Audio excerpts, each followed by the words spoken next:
okay?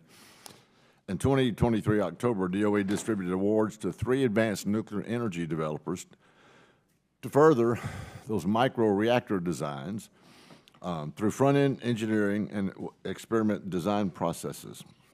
DOE's Office of Nuclear Energy, DONE, if you will, has made the sourcing of high-assay, low-enriched uranium HALEU a priority, so these companies have access to the proper advanced fuel needed for these very projects.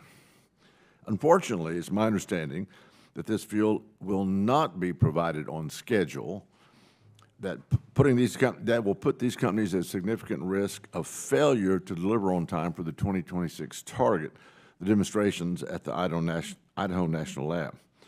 So when does the DONE, if you're DOE, any plan on meeting its congressionally mandated obligation? Do you know a time frame, and can you ensure that this fuel will be awarded to RFP applicants before the end of 2024? Do you have a window there, or do you know? Yeah, thanks for the question, Congressman, and thanks for the focus in this area. There's such a huge opportunity for micro-reactors, for small modular reactors, Generation 3 plus, Generation 4, et cetera. So thank you for the focus there. And we were able to get a significant amount of funding repurposed through the bipartisan infrastructure legislation and the most recent supplemental to build up our HALEU supply.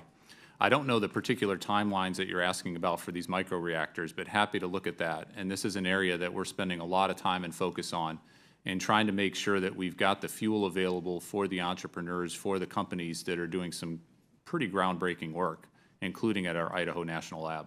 Which we love hearing, but we want to see it going along too, because you're probably aware, and we'll get maybe a contact from your That sounds great. More than happy to follow up on right, but you're probably aware that if they don't get this HALEU, that these companies may be forced to source it from Russia or China if the DOE either cannot or doesn't deliver the fuel on schedule. Well, and that was the whole point of repurposing that $2.7 billion to make sure on HALEU, but low-enriched uranium, that we're providing that. We're building up our domestic supply chain for that, and we don't have to rely on Russia. That's not what we need to do.